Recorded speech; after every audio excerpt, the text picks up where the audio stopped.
Hello students, बहुत बहुत स्वागत है आप सभी का एक और हमारे नए क्लास में। जैसा कि आपको पता है क्लास अभी हिस्ट्री का है और हिस्ट्री में मैंने पहले आपको दिल्ली सल्तनत के बारे में बताया था और आज की इस क्लास में हम लोग दिल्ली सल्तनत को ख़त्म करने वाले हैं।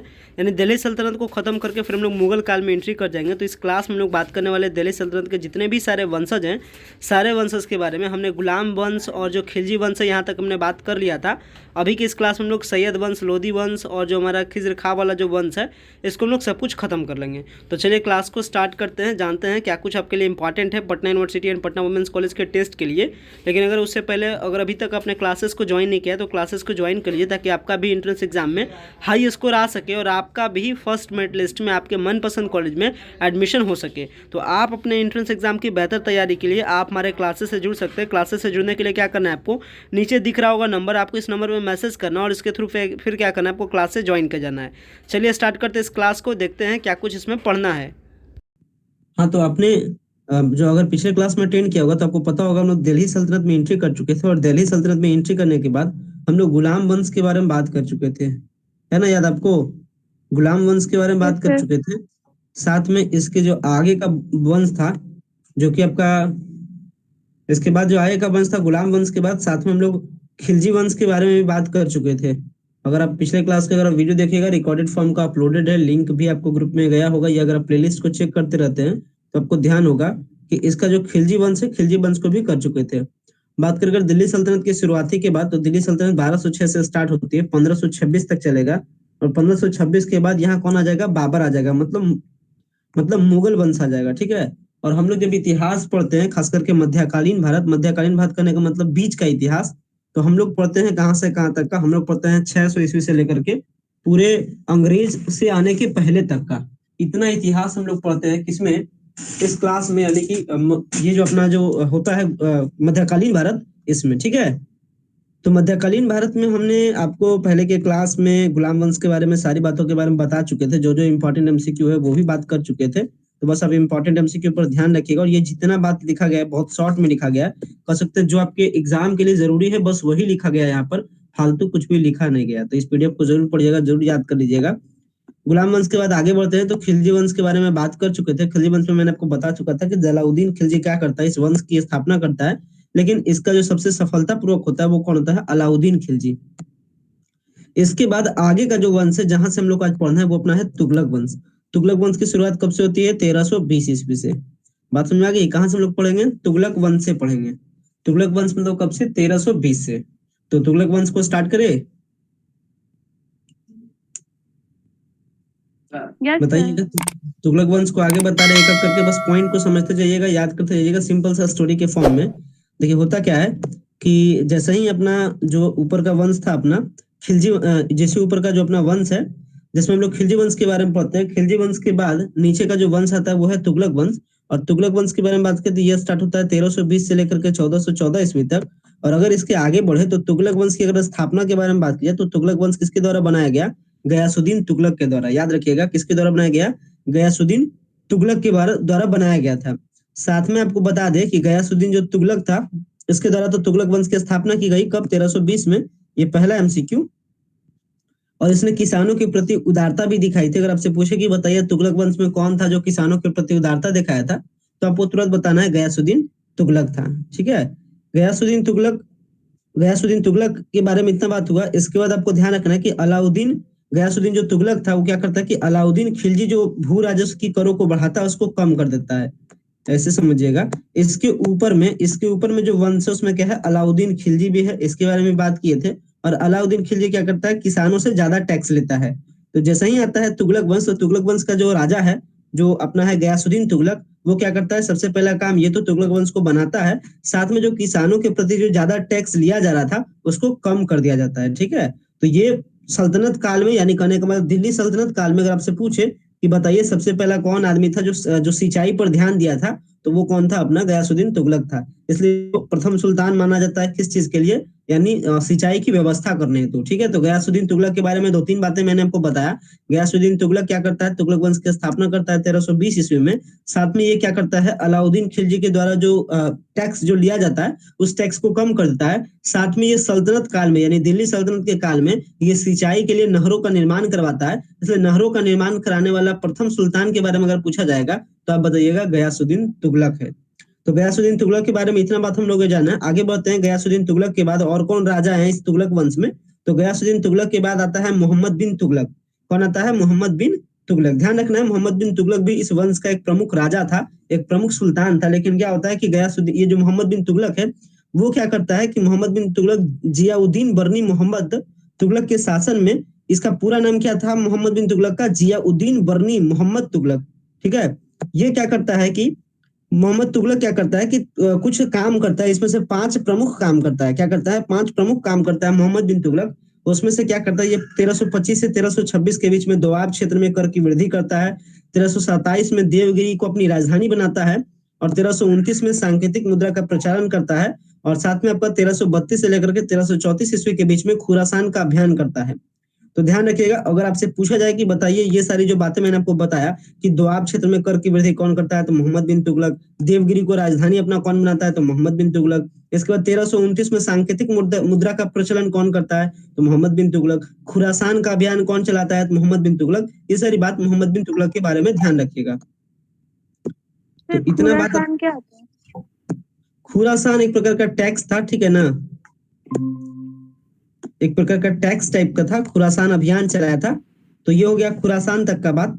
आगे बढ़ते हैं तो ध्यान रखिएगा क्या करता है मोहम्मद बिन तुगलक। अभी आपने जाना है कि लगभग 5-6 इंपॉर्टेंट काम करता है, लेकिन मोहम्मद बिन तुगलक का ये जो काम किया गया वो उतना सक्सेस होता नहीं है। वैसी स्थिति में इसे क्या कहा जाता है, जो भी काम किया ये सफल नहीं हो पाया।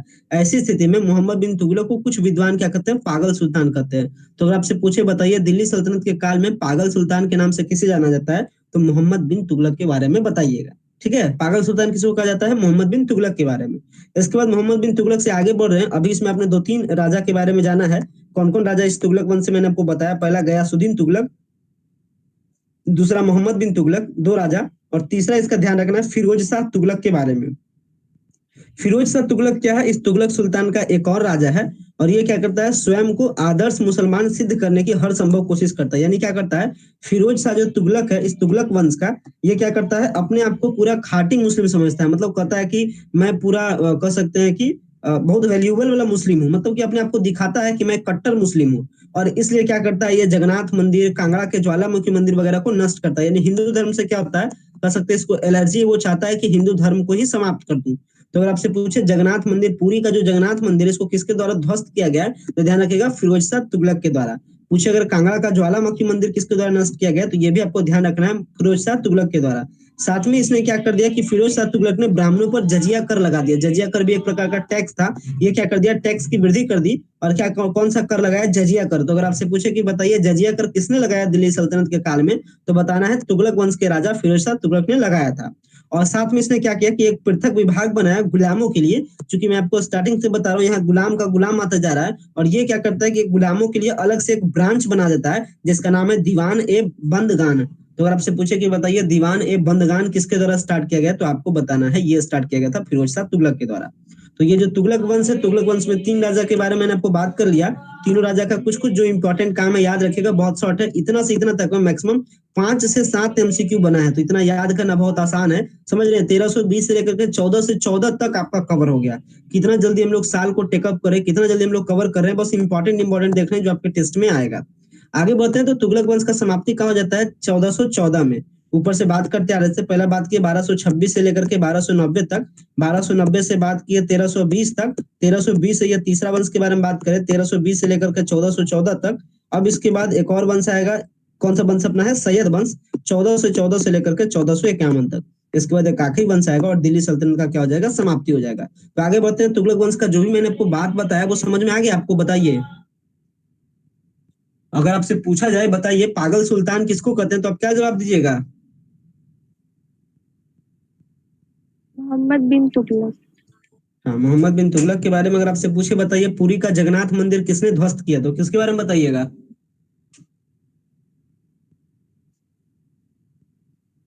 किसके बारे में बताइएगा, फिरोज शाह तुगलक के बारे में।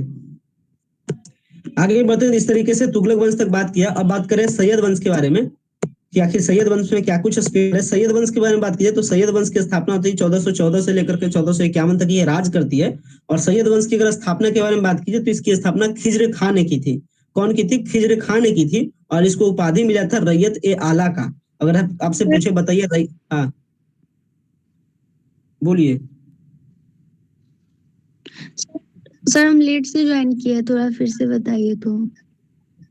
ऊपर का बात सिंपल है, ऊपर रिकॉर्डेड फॉर्म में है, ठीक है ना, और रिकॉर्डेड फॉर्म में है, उसको थोड़ा सा रिवाइज कर लीजिए ना, मिल जाएगा। रिकॉर्ड इसको कर रहे हैं, तुरंत अपलोड हो जाएगा। ये आसान है, यहाँ से समझिए ना। सैयद वंश के बारे में अगर मैंने बात किया तो सैयद वंश कब से स्टार्ट है? 1414 से लेकर के 1451 तक। स्थापना होती है खिज्र खां के द्वारा, और इसको नाम बोलता है रैयत ए आला की उपाधि मिलती है। तो ये तो पहला हो गया सैयद वंश के बारे में। अगर पूछे कि बताइए स्थापना किसके द्वारा किया गया, तो खिज्र खां का नाम लेना है।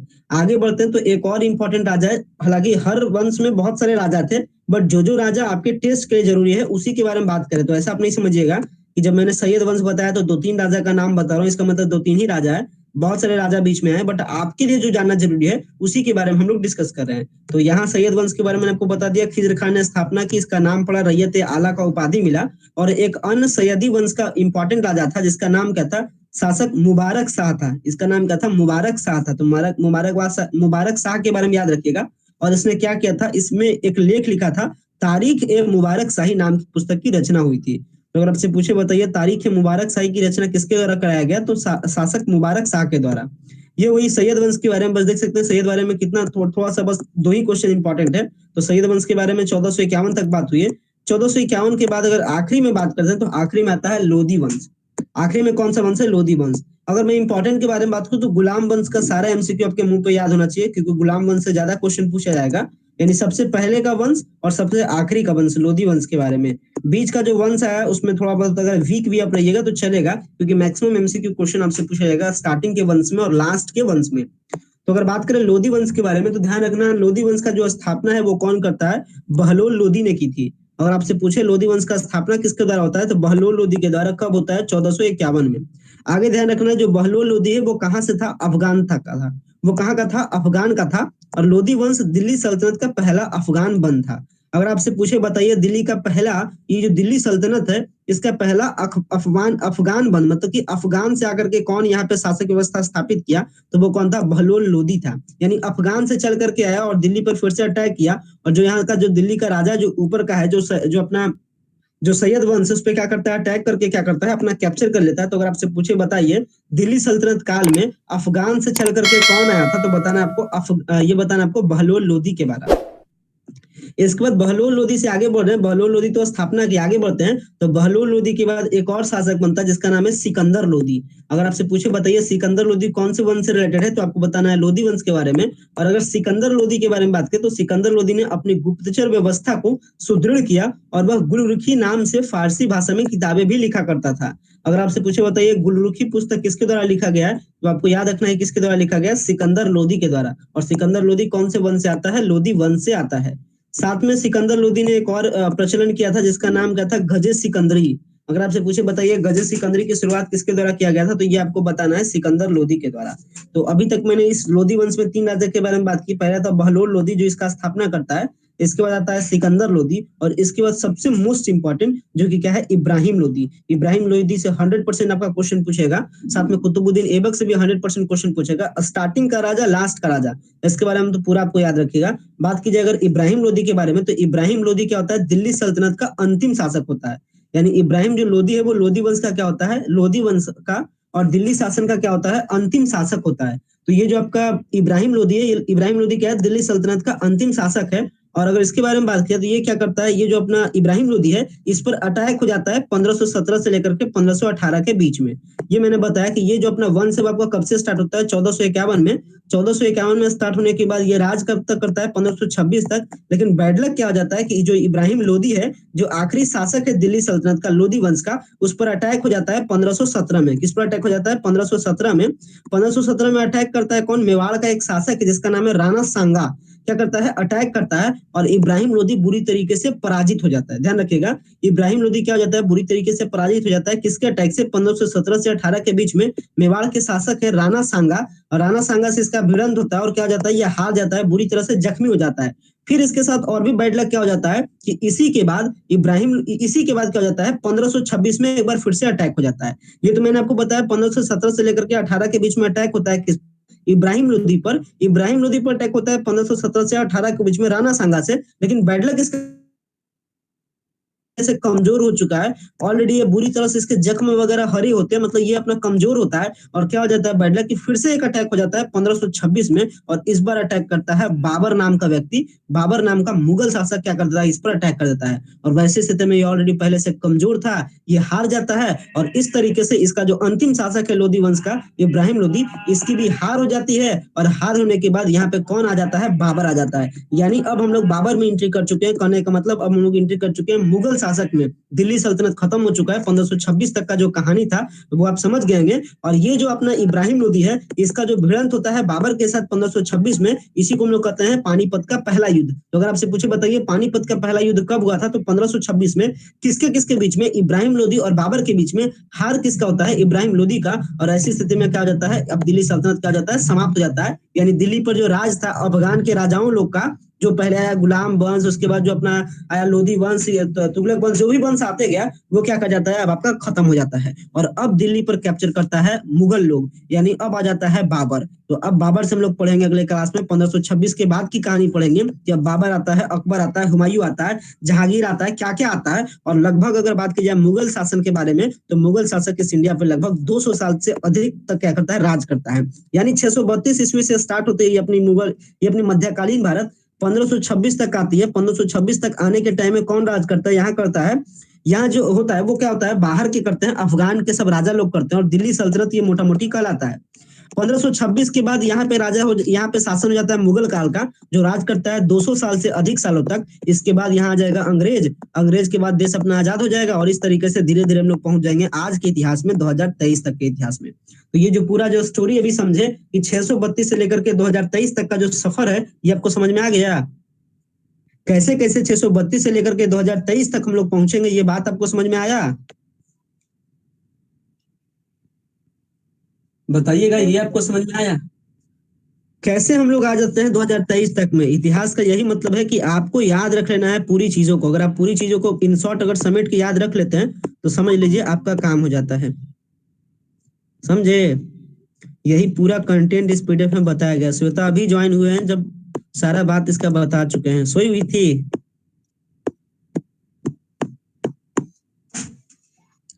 खैर, तो इसमें यहां से यहां तक में कोई सवाल जवाब बोलिएगा, या चलिए एक बार हम आपको पूरा रिवाइज करा देते हैं पूरा दिल्ली सल्तनत का। ठीक है, शॉर्ट में क्या क्या बात आपको रखना जरूरी है।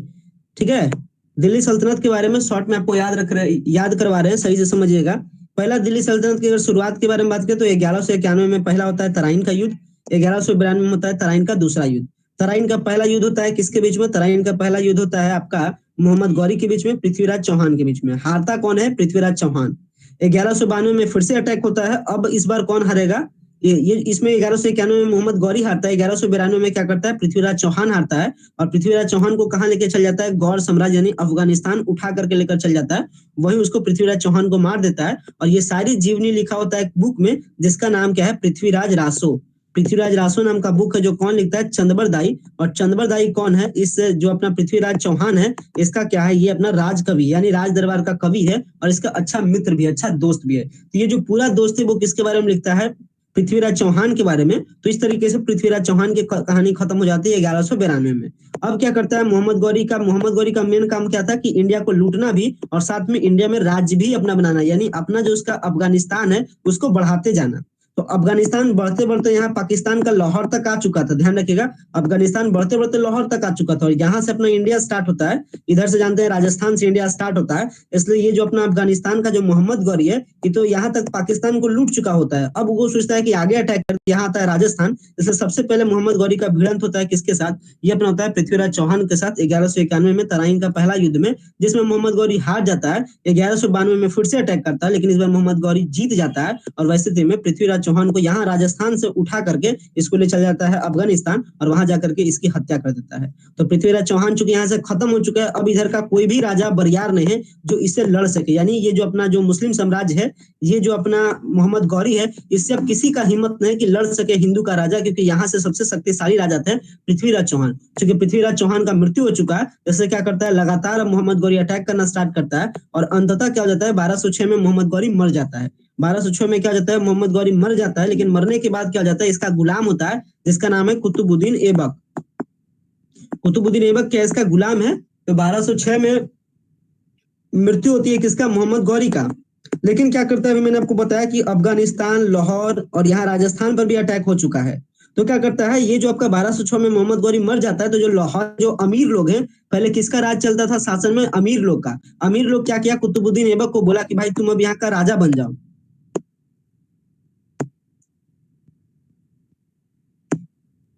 फिर से लेट ज्वाइन।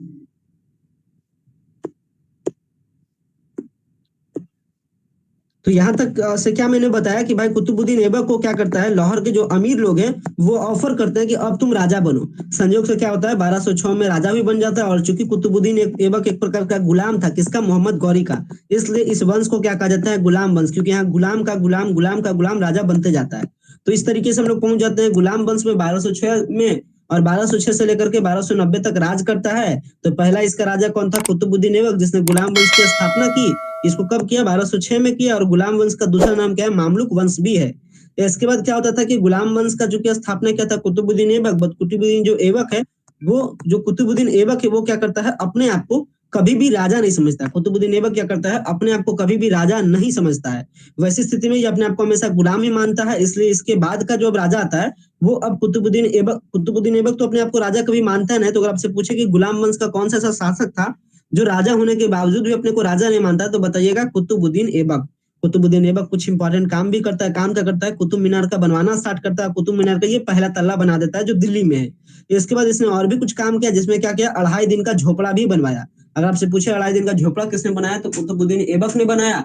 आगे अगर बात करते हैं इसके बाद, तो कुतुबुद्दीन ऐबक के बाद अगला राजा आता है जिसका नाम है इल्तुतमिश। इल्तुतमिश क्या करता है कि लाहौर में चूंकि दिल्ली सल्तनत बना था, ये क्या करता है, उठा करके दिल्ली ला देता है। तो इसलिए इसको रियल फाउंडर कहा जाता है। दिल्ली सल्तनत का कौन, जिसको माना जाता है कि वास्तविक संस्थापक कौन है, रियल फाउंडर कौन है, तो ये अपना कहलाता है इल्तुतमिश। इल्तुतमिश के बारे में, इल्तुतमिश क्या करता है, लाहौर से दिल्ली लाता है राजधानी को। तो अगर आपसे पूछे बताइए लाहौर से दिल्ली कौन लाया, तो याद रखना अपना इल्तुतमिश के बारे में। इल्तुतमिश ने कुछ और भी काम किया, चांदी का सिक्का बनाया टका, और तांबे का सिक्का बनाया जिसका नाम था जीतल। इसके बाद इसने और भी कुछ काम किया, इक्ता व्यवस्था की शुरुआत की।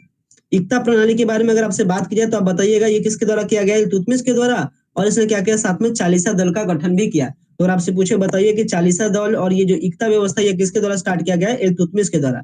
इल्तुतमिश की एक बेटी होती है जिसका नाम होता है रजिया सुल्तान। और रजिया सुल्तान क्या करती है, इल्तुतमिश के बाद राज करती है दिल्ली सल्तनत पे। और ये क्वेश्चन आपका मोस्ट मैक्सिमम पूछने वाला क्वेश्चन है कि पूछता है, बताइए दिल्ली सल्तनत में पहली राज करने वाली कौन सी महिला थी। तो आपको बताना है रजिया सुल्तान, जो कि कौन राज करती है, दिल्ली पर करती है। किसकी बेटी होती है, इल्तुतमिश की। तो इल्तुतमिश के इतने कुछ इंपॉर्टेंट काम होते हैं। इसके बाद अपना इल्तुतमिश से आगे बढ़ते हैं तो एक और इसमें राजा आता है जिसका नाम है गयासुद्दीन बलबन। गुलाम वंश का एक और राजा है। गुलाम वंश का पहला राजा के बारे में बताएं कुतुबुद्दीन ऐबक, दूसरा बताएं इल्तुतमिश, तीसरा बताएं रजिया सुल्तान, चौथा बात करें गयासुद्दीन बलबन यानी जीबी। गयासुद्दीन बलबन के बारे में बात किया तो गयासुद्दीन बलबन क्या करता है, मंगोलों से रक्षा करता है। यानी ये जो अपना जो अफगानिस्तान वाला जो ये सब राजा है, कुतुबुद्दीन ऐबक, इल्तुतमिश और रजिया सुल्तान और ये जो अपना गयासुद्दीन बलबन है, इससे भी कहीं ज्यादा ताकतवर होता है मंगोल लोग। कौन है, मंगोल लोग। तो मंगोल लोग के अटैक से बचाता है दिल्ली को। अगर मंगोल वाले अगर अटैक कर देते दिल्ली पर तो दिल्ली इनके हाथ से चला जाता। इसलिए अपना सूझबूझ बुद्धि लगा करके कौन बचाया, मंगोल से गयासुद्दीन बलबन। इसलिए आपसे पूछा भी जाता है कि बताइए दिल्ली सल्तनत को बचाने वाला कौन सा राजा है, ये आपको बताना है गयासुद्दीन बलबन। अगर गयासुद्दीन बलबन अगर नहीं होता तो मंगोल लोग अटैक कर देता, दिल्ली खत्म हो जाता। दिल्ली जब खत्म हो जाता तो ना खिलजी वंश आता, ना तुगलक वंश आता, ना सैयद वंश आता और ना अपना लोधी वंश आता। तो इसलिए सबसे इंपॉर्टेंट के फॉर्म में ये क्वेश्चन आपसे पूछा भी जाता है, तो इसलिए आपको ध्यान रखिएगा। गयासुद्दीन बलबन के बारे में इतना बात बताया था। खिलजी वंश के बारे में अगर बात की जाए तो खिलजी वंश कब होता है, ये कैयूमर्स की हत्या से स्टार्ट होता है। इसके बारे में हालांकि कल के वीडियो में ही बताए हैं, अभी ये सब कुछ बताए हैं तो अभी मैं आपको स्टार्टिंग के बारे में बता दिया हूँ। और स्टार्टिंग का तो मोस्ट इंपोर्टेंट ध्यान रखना, साथ में लास्ट का ध्यान रखना है लोधी वंश के बारे में। और इसका जो पूरा है रिकॉर्डेड फॉर्म का वीडियो, यानी कह सकते हैं पूरा दिल्ली सल्तनत का रिकॉर्डेड फॉर्म का वीडियो कल एक डाले थे, वो आपका है तकरीबन 30 मिनट के आसपास का। उसमें पूरा हम लोग जान जाते हैं दिल्ली सल्तनत कैसे स्थापना हुई। तो अगर एंट्रेंस के टाइम होगा एक बार आप वीडियो देख लीजिएगा, आपको सब कुछ याद हो जाएगा। सबका प्लेलिस्ट बना दिया जाएगा, हिस्ट्री का अलग सारा वीडियो एक जगह रहेगा, पॉलिटी का अलग रहेगा, ज्योग्राफी का अलग रहेगा, इको का अलग रहेगा, हिंदी का अलग, इंग्लिश का अलग, और आपको प्लेलिस्ट दे दिया जाएगा, आप रिवाइज करते रहिएगा। तो सबसे आखिर में कौन सा वंश आता है, लोधी वंश। लोधी वंश के बारे में इतना ही याद रखना, यह स्थापना हुआ था बहलोल लोधी के द्वारा। और बहलोल लोदी क्या था, अफगान से आया था, इसलिए बताया जाता है कि दिल्ली सल्तनत में अफगान बंद कौन लाया था, तो बहलोल लोदी लाया था।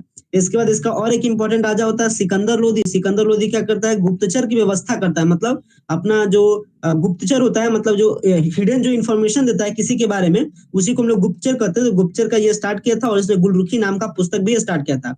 साथ में ये गजे सिकंदरी नाम का मापक व्यवस्था भी अपनाया था। तो सिकंदर लोदी के बारे में 3 बात, गुप्तचर व्यवस्था को कौन लाया, तो सिकंदर लोदी। गुलरुखी नाम का पुस्तक किसने लिखा, तो सिकंदर लोदी।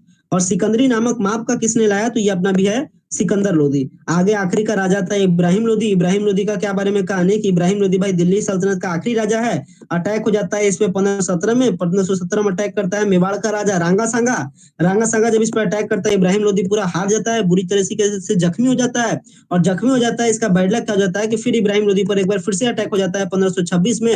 और चूंकि पहले से इब्राहिम लोदी पहले से कमजोर, इसके पास पहले से सैनिक वगैरह नहीं, मर गए हैं, तो ऐसी स्थिति में 1526 में अटैक करता है बाबर। और बाबर के अटैक करने के बाद इब्राहिम लोदी हार जाता है। और वैसी स्थिति में भारत पे अब आ जाता है मुगल का काल। तो मुगल काल का शुरुआत किसके द्वारा होता है, बाबर के द्वारा। तो बाबर से पूरी कहानी अब आगे चलेगी, तो आगे के क्लास में बाबर से पूरी आगे की कहानी को देखेंगे। तो देख सकते हैं हिस्ट्री का कितना कुछ कवर हो गया, आप समझ सकते हैं। अब हिस्ट्री में है क्या, अब हिस्ट्री में 2 चीज बचा है, एक तो अपना होगा मुगल काल, एक होगा अपना अंग्रेज वाला, और एक होगा इसके पहले यानी मध्यकालीन भारत से पहले का इतिहास, जिसमें बुद्ध वगैरह हैं, कुछ सभ्यता वगैरह है। बस तो 1 portion 2 portion 1 portion 2 portion 3 portion, इतिहास का 3 पोर्शन और बचा है, 1 पोर्शन खत्म हो गया। तो 1 पोर्शन कितना जल्दी खत्म हो गया, क्या क्या चीजें इंपॉर्टेंट है सब आपको बता दिए। इससे ज्यादा मध्यकालीन भारत में एक भी क्वेश्चन नहीं आएगा, ना आज तक आया है ना आएगा। आएगा तो फिर आप हमको बताइएगा, आप टेंशन नहीं लीजिएगा। आपका एडमिशन जैसे भी होगा, एडमिशन तो सबका कराया जाएगा। एडमिशन के लिए सबसे इंपॉर्टेंट चीज होता है सब चीज को सही से करना। कम नंबर वाला का भी बच्चा का एडमिशन होता है, ज्यादा वाला का नहीं भी हो पाता है, तो वो क्या है, इन्फॉर्मेशन का कमाल है। और सबका कल ही रात को हम सबका डायरी में मेंटेन कर लिया, सब जितना भी मेरा कैंडिडेट है सारा का डायरी पे मेंटेन कर चुके हैं, किसको कौन सा कोर्स में लेना है, कहाँ लेना है, सब चीज हम रिकॉर्ड रखे हैं। तो आपसे ज्यादा हमको ध्यान रहेगा आपके एडमिशन का, इसलिए आपको अपना एडमिशन का टेंशन नहीं लेना है। बस आपको जैसे जैसे पढ़ाते जाए पढ़ते जाइए, और पढ़ते जाइए, और पढ़ करके क्या करना है, टेस्ट में दे करके आइए। आपका जितना नंबर आएगा फिर हम समझ लेंगे, ठीक है। बट कोशिश कीजिएगा मैक्सिमम लाने का, ताकि हमको ज्यादा परेशानी नहीं हो। आ गई ना बात समझ में। तो पढ़ने के टाइम में टेंशन लेकर के नहीं पढ़िएगा कि कितना कम आएगा ज्यादा आएगा, मेरा एडमिशन होगा कि नहीं होगा, ये सब आप ज्यादा सोचिएगा नहीं, ठीक है। इस क्लास को एंड करें, बात आ गया समझ में सबको। Yes sir. ठीक है ना, तो टेंशन लेने का जरूरत नहीं, बस पढ़िए सही से, और जितना आपको बता रहे हैं बस उतना पढ़ते जाइए, इतना में आपका कल्याण है। और इसका रिकॉर्डेड फॉर्म भी तैयार है, रिकॉर्डेड फॉर्म भी अपलोड हो जाएगा, बाद में आप रिवाइज भी कर लीजिएगा। हिंदी इंग्लिश दोनों में पीडीएफ है। तो हालांकि मैंने कहानी आपको बता दिया हिंदी में भी और इंग्लिश में भी बताया गया, तो आप इसको देख भी लीजिएगा। हिंदी इंग्लिश में दोनों इसका एमसीक्यू क्वेश्चन ऑलरेडी दे चुके हैं। तो पूरा अब दिल्ली सल्तनत समाप्त हो चुका है, इसका एमसीक्यू क्वेश्चन को ट्राई कर लीजिएगा। जो क्वेश्चन नहीं बनता या जो क्वेश्चन को रिलेटेड कंफ्यूजन होगा फिर आप बताइएगा। और उम्मीद है कि जो टेस्ट वाला है वो टेस्ट जो अपना जो जीके का टेस्ट ना था कल नहीं हो पाया,